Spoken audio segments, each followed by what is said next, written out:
My guest today is Zainab M.A. Omar, who retired very recently after a nearly 4 decade long career.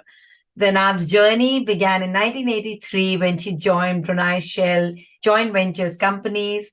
Over the years, she has gained rich international experience working in diverse regions such as Oman, Qatar, the United Kingdom, Netherlands, Norway, and the ASEAN countries. Zainab's contributions have earned her numerous accolades, including the prestigious CEO Award of Excellence in 2012. Zainab is very passionate about coaching and mentoring women in the workplace and is doing it through groups including Young Professionals Network and ASEAN Mentoring Entrepreneur Network. Zainab is also the founder and current president of the Human Resource Society in Brunei, an organization set up with a mission to develop and empower HR professionals in Brunei. Without further ado, let's talk about Zainab's inspiring journey. Hi, Zainab. A very warm welcome to Atlanta Diaries. Hi, Enma. Thank you so much for having me here. I'm excited. So let's get started. You completed 39 years with Shell, but you decided to retire just 5 months before the official date. What inspired this early decision? Right, Enma, I'm very passionate about early talent identification and also nurturing and making sure that this talent become a reality.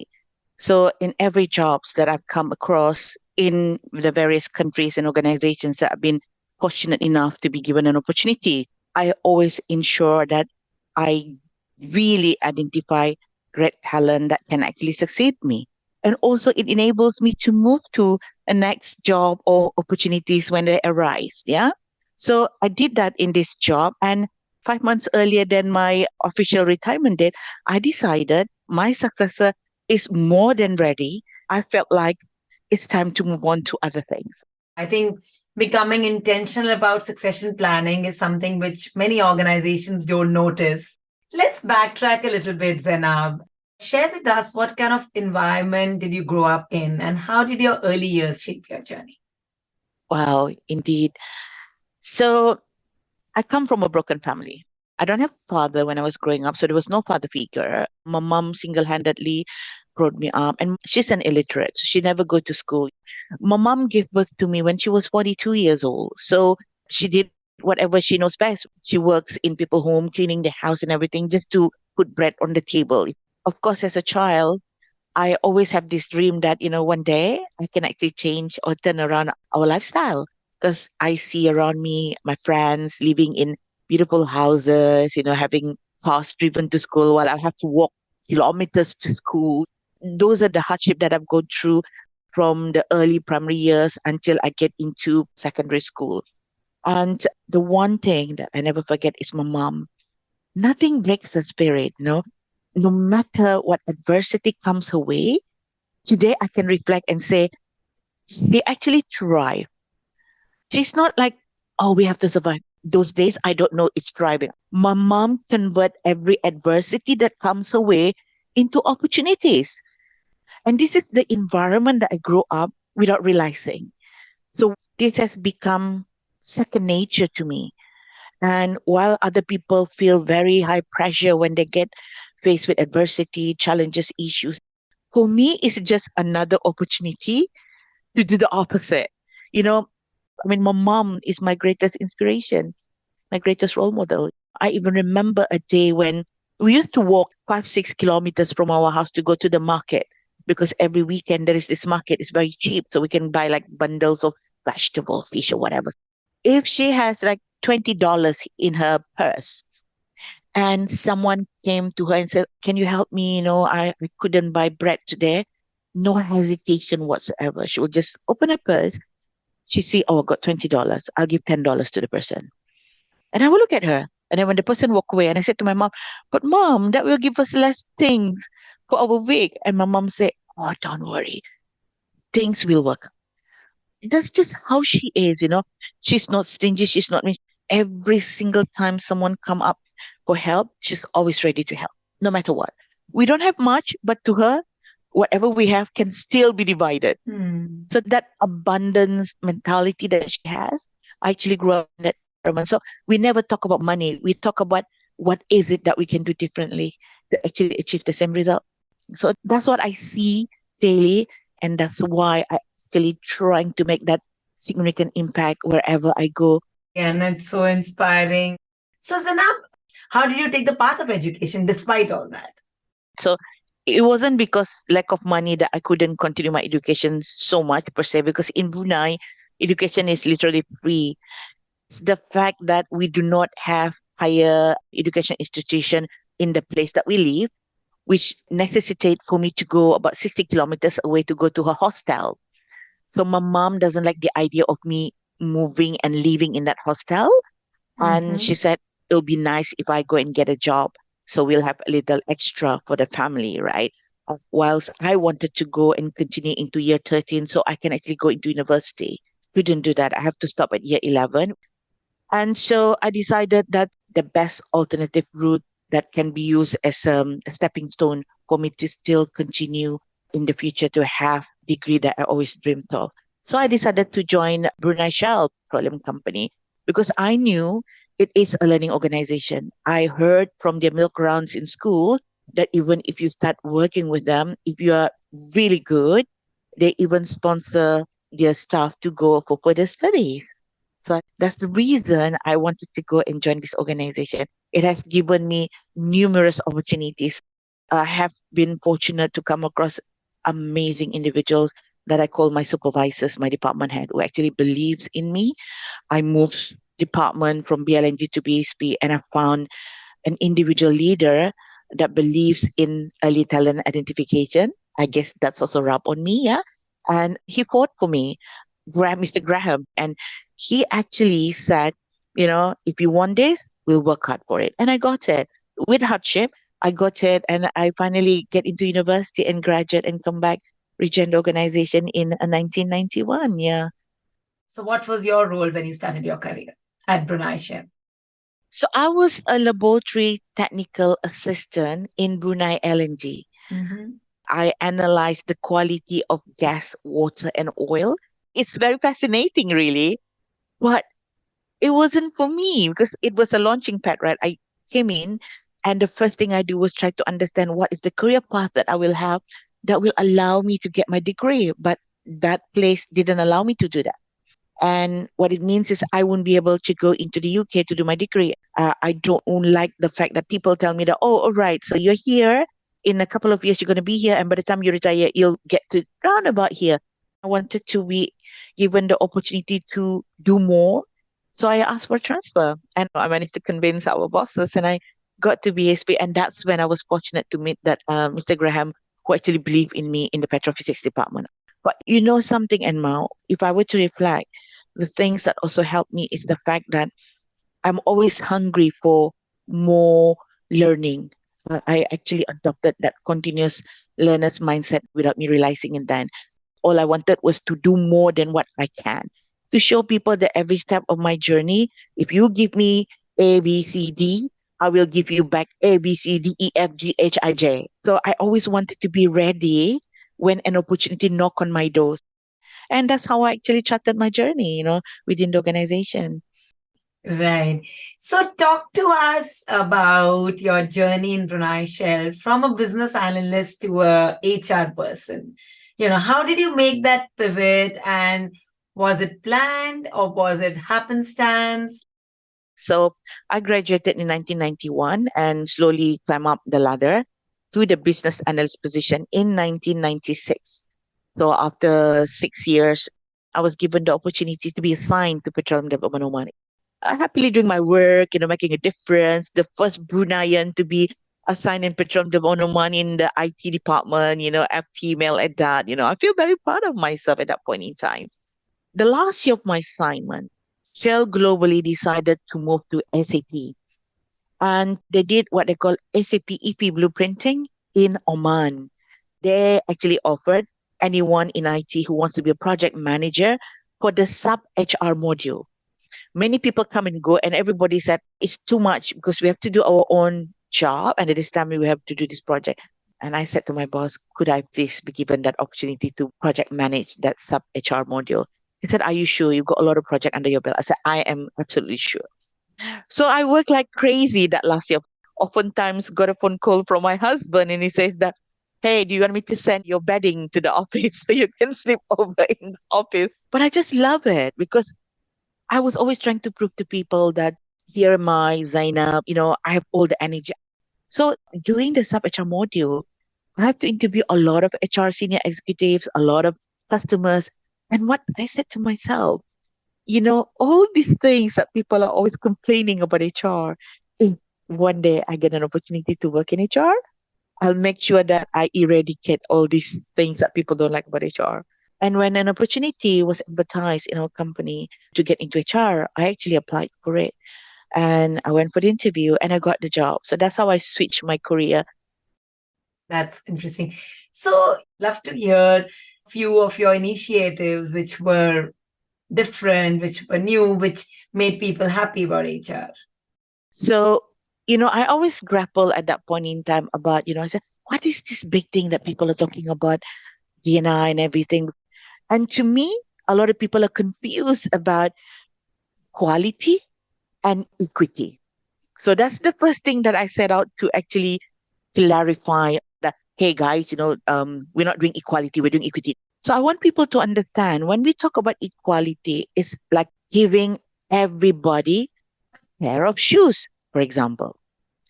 However, if you go into the equity space, it's a little bit different. You still give people a pair of shoes, but you ensure that pair of shoes fits everyone in the way they want it. When I was grappling about how do I explain to people, people don't understand this. They think it's no different. So I also come across a pattern schematic. It shows three individuals standing in front of a fence. Let's say one guy is 6 feet tall, the second guy is 5 feet tall, and the third guy is 4 feet tall.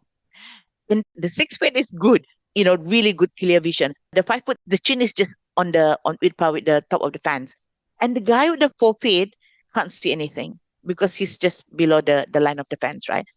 Then we said, oh, we want to go for equality, so you give each one of them a box to stand on. And that box is a certain height, right? The two guys who can see before, it just give them better vantage point. But the guy that's 4 feet, it just make him, just barely on the fence. He still can't see anything. So that's equality. Is that what we want? No, we want equity. So what do we do in equity? So the guy who can see clearly, the two of them don't need the box. The guy who need the box, two boxes in fact, then you give that the guy and he can actually see. But that's equality and equity. So it's just that, and I always look at things this way, and I never forget about that cartoon ever since I've seen it and disseminate that to people so that people can actually see the difference about this equality and equity. So now, if we shift gears a little bit, were there any naysayers in your journey? And what kind of challenges did you face? And how did you navigate those challenges? Yeah, as a woman, when I was assigned in like the Middle Eastern countries, like in Qatar, in PDO, it's a very, very, very strong male-dominated society, right? So here's something that my mom taught me at a very young age. My mom always tell me, said, Zainab, wherever you end up in your life in the future. Of course, my mom can't speak English. I'm translating it from Malay. She said, never, never, ever, even for an inkling of a moment, allow people to tell you or to drum in your head that you can't do certain things. Don't ever listen to people when they say, you cannot do this, you cannot do that. But you need to show them what you can do. And it stays with me. Maybe some people out there say that she's so idealistic, it's easy for her to stay, that she's there now. No, it wasn't easy for me. I went through a lot of hardship.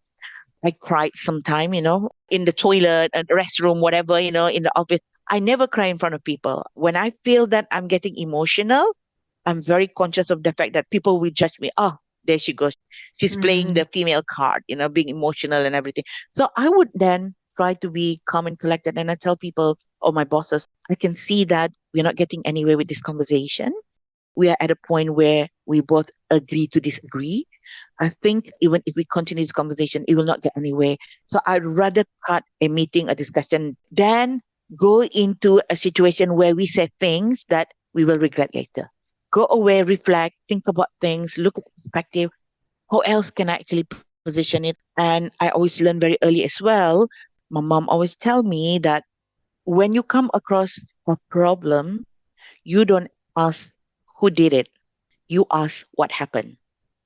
You want to bring the focus on the event, not on the people. Because if you start with the people, defensive shield will come. If you focus on event, everybody then think about, oh yeah, we're trying to solve this. What can everybody to resolve that situation to become a win-win situation? So when did it happen? Why did it happen? Where did it happen? Then you say, how did it happen? And if by then you haven't got the people names of people involved, then only very carefully ask the who were involved. You've got all the context already. And it will, trust me, it will get you something to enable you to move to the next level. Interesting. You navigated the European culture, the Asian culture. You studied also in England. So share with us, how did you navigate these cultures? That you're a proud Muslim woman. So any challenges? So in 1987, when I flew off to the UK, all by myself. Of course, we have got colleagues that travel with me, but I was really nervous then and didn't know what to expect, right?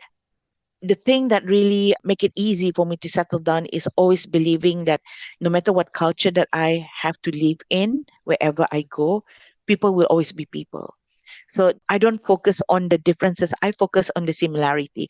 And then once you establish similarities and you get close to people and form that relationship, jokes is a very nice way of breaking ice as well, So I tend to make jokes about myself, where I come from and things like that. And people like that. And the fact that I'm a full-fledged Muslimah in the sense that I covered myself sometimes makes people feel a bit like there is a barrier to establishing that relationship. I even remember the Islamic phobia was very strong because that was during the Iran-Iraq war kind of period. So people were really very nervous about Muslims. Wherever I walk in the street, people look at you and they say things as well. So I went into the subway and then I saw a seat, right? So I have a big bag with me. It was kind of in the middle of the row of seat in that particular cabin. And it was so funny. I wish I could just film it. Everybody who sit on that row of seat just move away from the seat. And I sat there all alone. I don't know whether they are scared of me and my big bag. I don't know. Everybody just moved. Boom. It was like, okay, nobody want to sit next to me. But that's okay. I just smile, to let people see that it doesn't ruffle me. It's your loss, you don't want to sit next to me. And I got stones thrown at me when I was walking in the street when I was in the UK. They called me all sorts of names, go back to your country and things like that. You just bite the bullet, just carry on because I know why I was there. I need to get that degree. So regardless of what those people do to me, it doesn't matter. So yeah, it wasn't an easy path all the time. And, I always said to myself, my mom teach me this, it doesn't matter where you start. What really matters is where you end up and how high did you end up in that journey. And that's what I hold. Yeah, so true. So, Zainab, I really want to talk more about these challenges in England. I went to work in 1983. I got married in 1984. I got one son, 3 years old. I have to leave my son and my husband and went to the UK the first year by myself, all alone. Longest journey in my life, never been through. It wasn't easy. So there were two other gentlemen. We are all from Brunei Shell. The two guys were also married. Their family also stayed behind. And then we were given address to go to. So we took the cab and went to the hotel. I don't feel so scared then because I've got the other two colleagues with me. But then once we settle in the university, we don't mingle. We took different courses and things like that. So I managed my own. And then one of the guys got the wife coming over. So he lived outside of campus. So that's when my journey really happened. I was literally alone, when I'm so used to having my family around me.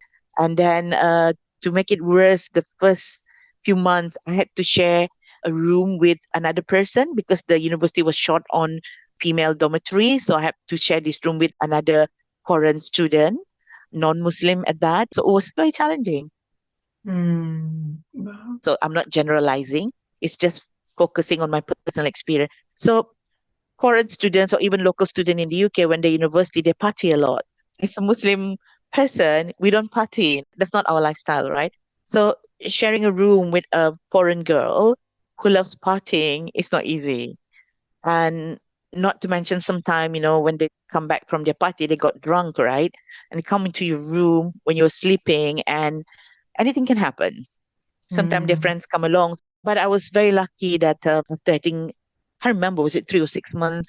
Then I got my own room, and that makes a difference. Even though I was still in a mixed dormitory building, but it was okay because I can lock my door and things like that. I don't really want to remember much, because, wow, I don't know how I get through that, but I did. Having disturbed sleeps, and especially weekend when people were coming home 2, 3 o'clock in the morning from the partying in the student union and things like that, and they do all sorts of things. And I don't sleep because I don't know who's going to come into my room with my foreign friend. I just have to be on the watch.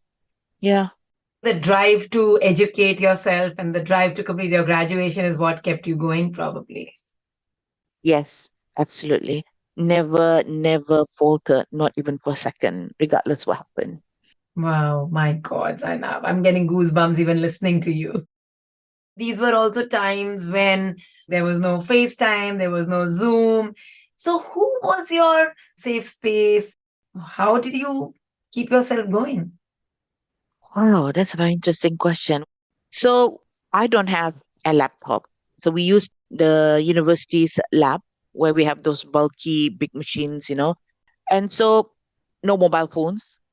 I don't really have many people that I can go to. However, when I was starting to do part-time job in the university, there are two sisters in the student union who manage the printing department. I must mention her name. They're really lovely sisters, and we're still in touch. So Pat Boskis and Lynn Jackson. So these two sisters, they're my savior. They understand, and I tend to talk to them about the things that I went through and everything. And later on, when my husband and my son came and joined me in the second year and third year, final year of my study, they get to know my husband, and we come very, very close with my son as well. I guess they are my go-to, and they just make things more cheerful for me, because I can talk to Mm. them. We can have a good fun jokes, and then I work part time. They really help me whilst making some money on the sideline as well. Yeah. Other than that, I don't talk to anybody else. It was different then, Emma. Those days, right? 87s. It's not like today. There was no talk on mental health, or maybe I was unaware. Right. So, how did your husband support your journey? And again, given that you're coming from a culture where men are supposed to be the bread earners and women are supposed to be the nurturers. So, how did the dynamic play out? And talk to us more about this. Yeah. Wow. Emotion is building up. I'm actually trying to answer this question. Oh, my eyes tearing up a little bit. So, when we first got married in 1994, we were not financially stable. When I started, $700 Brunei dollars at that point in time. And then as I progresses in just before going to the UK, I was earning about just barely above 1,000 Brunei dollars a month. My husband was just starting his business, textile, and he's doing good, but nowhere like clearly out of the red. And when I actually decided that we need to go as a family unit in my second year because I was struggling so much, missing my little son, that they need to come with me to the UK, it was a big decision for my husband because just starting the business like barely 2 years, just starting to get into financial stability. We just bought our first new car, still paying the loan, 7 years loan and things like that. And then he said to me, "You're right. Money isn't everything. We have to keep the family units together. We miss you too. I mean, like our son missed me when I was in the UK alone." So he just woke up the next morning without a second thought. He sold his business at a loss because it was a quick decision we have to make. And we have to start thinking about how do we get rid of all our assets because 20 kg is not much to bring for a person, right? So we couldn't sell anything within a 1 week. So we end up advertising to the people, the neighbors that, hey guys, you want anything for free, just come and take it from us. Literally in one day, from having a fully furnished house, we got nothing in the house except the 3 bags that we packed that we were going to bring to the UK. That's how it started. The first sacrifice, right? So the little money that we have, my husband said we need to actually keep a little bit in Brunei. When we come back, let's see whether we can restart the business and say, yeah, and bring a little bit with us to the UK because we don't know what's going to be facing us, housing and things like that. Things are very expensive. But anyway, so we left everything. We went abroad, start making new life. And then from being a business owner, boss of his own, becoming a house husband because he has to take care of my son while I'm studying, right? So our roles kind of like reverse a little bit. I really appreciate that. I think if he didn't do that, I don't think I'll be where I am today. That was nothing. And I thought that was hard. That was nothing. Because we are in Western culture where people, they don't care what you do, right? You're on your own. When we return to Brunei, that's when the hard challenge starts. We have to decide how we're going to manage our family because we don't have a house, we need to start from something, and then my son needs someone to look after him. Then so my husband said, hey, you know what, now that you're a graduate, you're earning 3 times more than what you earned before. What should we do? And I said that no, I'm not leaving the job. And said, no, of course you're not. This is your dream, you have to reach the highest that you can. So I said, you know what, I'll start something small, homegrown business. Big decision, but people don't understand that. My late sisters, my late brother, his friends, his family, they don't understand that. All they see is that he's becoming secondary to me. I'm becoming the breadwinner instead of him. So every opportunity they have, they insinuated this statement to him in front of me. I know he feels bad about it, but I'm so proud of him. The fact that he can take it in his stride to just absorb that in front of family gatherings and everybody's then talking about it. And he just smile and look at me. And I just hold his hand and just squeeze it, saying like silently, I'm here, just ignore them, that kind of thing. We went through life like that. It wasn't easy. We always reminded ourselves our commitment to our small unit of family. And we said, just remember, one day, if you're in dire need of help, who will come to your aid? It's your spouse and not those people who talk about you behind your back or whatever. Just be strong. And it could be so easy for my husband to just say to me, you know what, enough is enough. I'm going back to work and you're going to stay at home. I wouldn't be Yeah. able to say no to him, even if I want to work, but he didn't. He believes I have the ability to create that change, the ripple effect that I was talking about. And I continue to do that. And I'm whatever I am today or what I continue to become in the future is all because of my husband. Beautiful. Yeah. It takes so much mental strength to deal with all that you're talking about, Zainab. They belittle you in the family circle sometimes, not directly, but the things that people do undercover is more painful than when they do it directly, right? Yeah. So Zainab in the conversation said that you were married to a Indian man. So that makes it even more complicated, right? Yeah. But, me being me, right? I always just focus on the commons, the positive. So it wasn't difficult. My husband can be temperamental. My husband can be stubborn at times. But my mom told me when conversation happen between two people and one person is getting heated, the other person should be ice. You Hmm. can't have two fires in one place. You burn the place down. You need to have someone who diffuse it. And I always remember that. It doesn't matter who's right, who's wrong. When you're in a conversation that's heated, what matters is how do you diffuse the situation first. Because when someone is emotional, there is no rational thinking in the conversation. That is so true. Yeah. So, Zainab, tell me, what was your personal mantra that kept you striving for more? You have to have the belief that the next effort, the next try is going to bring you that opportunity. So my mantra is always about if you can't see the opportunities, you need to create the opportunities. So opportunities are like doors. You need to pass through a door in order to get to the greener pasture, as they call it, right? And to me, if the door is open, everybody can go through, right? Until the room is full, the space opportunity. But if the door is closed, only a few would be able to get through. Why? Because some people will not even bother to try and check if the door is locked or not.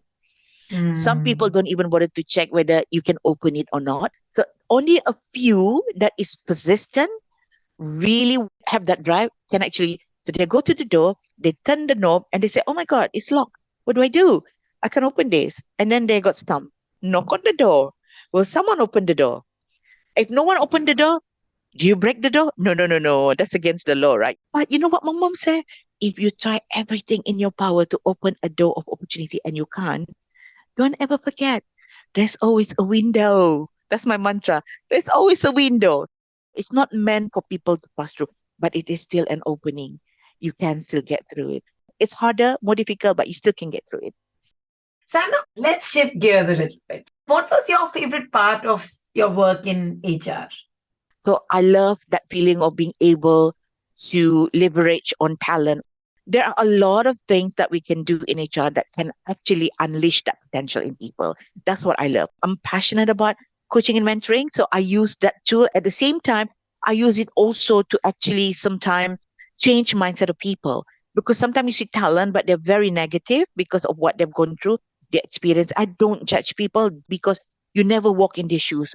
Understands them and see what can help them to move in a better space so that you can actually help them to unleash their potential. That's the bit that I love the most. Can you share with me a success story where you were able to coach a very challenging client and you were successful? In Qatar Gas, there was one senior executive. So Qatar Gas is made up of many companies because they have different shareholders. So I have one particular senior executive that was really totally, totally against these competencies that we're trying to implement in his workspace. He even stopped his people from cooperating with us. So I went into the coaching mode and trying to understand. I went and talked to him. He doesn't realize that we are in a coaching situation because in his mind, when he see me coming to him, I was just asking for his help. I actually went to him and I said that I would like to first seek to understand what actually is your pushback. What is it that makes you hate this thing, because I want to find that win-win with you because I'm actually a practitioner of 7 habits of highly effective people. And win-win is one of the habits that I love at most, synergy and all that. So he said to me, he said, I am not going to stand by letting someone tell me what to do and how to run my department. And I was shocked. And I said to myself, oh, that's interesting. I've never seen it that way. I thought we are here to help improve the capability of your department by ensuring that we make it very clear for every individual, for every job, and how to go about getting that competencies. And he looked at me and said, no, that's not what you did. He said, what your team did when it come to me is actually tell me, you have to do this, you have to do this, you have to do this in order to get this. Then I realized that, okay, so my team communication styles need to be changed. So I apologized. And while I apologized, at the same time, I also opened the door for him to bulldoze me. Not that I Mm. don't realize that. So what I mean by let him bulldoze me, says, tell me, what can I do to make you come on this side? Because we have to come to a landing. You're the only department that's resisting. And he was dumb. He was dumb and he said to me, oh, I never thought about that. And he said, well, no one ever asked me what I want, he said. All people say is I have to change. And I said, yeah, so now here we are. And let's see how do we make that one step closer to making it a reality while not compromising the bigger picture that we wanted to achieve. So we started chipping against the block and then suddenly become a nice sculpture because we worked together. And he even made a speech during my farewell when I left Qatar. He made a speech. He said openly to everyone who attended my farewell, he said, one thing I will never forget about Zainab, she has the skill to make me do something that I didn't want, something that I don't want to do, and make me love it. I didn't even realize that I was doing it the way she wanted it. I thought I was doing it the way I wanted. And that was an eye opener for me. I didn't understand what he meant. Then I remember that conversation that we had in his room about how we move from that negativity to the positivity, how we actually move together as partners to that common goal. Yeah, that's a lovely story. A great place to sort of pause the conversation for another time. And since you know Atlanta Diaries is a place where women leaders learn and unlearn their definition of success, what are your parting thoughts for these leaders as they transition into larger roles? Mm, yeah, so corporate organization will always have challenges, but what is important is for us to actually find that common ground. Everyone knows that when you're working in organization, people are bound to make mistakes. And that's okay as long as we learn from it. Today, like I said earlier on, they call this learning organization. A learning organization is one that allow its people to make mistake first time and learn from it and grow. Yeah, I think that's important. And as a leader, we need to also embrace that. You can't tell people to embrace learner's mindset, but you personally don't embrace it. The minute someone make mistake, you get all heated and everything, you go into a barrage of conversation. Why don't you practice that learner's mindset yourself too? Be an authentic leader. Don't be a mean leader just because you have power. And when you are a genuine leader, you're authentic, you're always consistent in your key messages. And people are not stupid, people are smart. They can feel when a leader is not genuine, and hence they won't give you that support. So, yeah, people, be human. Let's humanize our workflows. Make sure that we take care of people, giving that positive employee experience as you move around navigating your career in the organization. Even if they leave your organization, they always think very good about your organization. That's employee experience. Thank you, Zainab. And thank you for partnering with me in this journey. I really appreciate it. Thank you, Emma, for giving me the opportunity. I'm really grateful. It's been a while since someone asked me this question and make me cry. But like they say, what is life if not for a few tears and jokes and laugh, aside. Thank you for being a part of this incredible journey with Atlanta Diaries. I have had the privilege of hosting guests who courageously shared their most vulnerable selves with me. And even if only a small segment of these conversations can champion the journey of one person, it will be worth each and every moment. And together, we know we can create an even greater impact. So I do have a humble request for you. If you found value in these episodes, please consider sharing the podcast with your friends, family, and on your social media. I would also love to hear your thoughts and will really appreciate if you could take a moment to leave a review or rating. See you next week for another inspiring journey on Atlanta Diaries.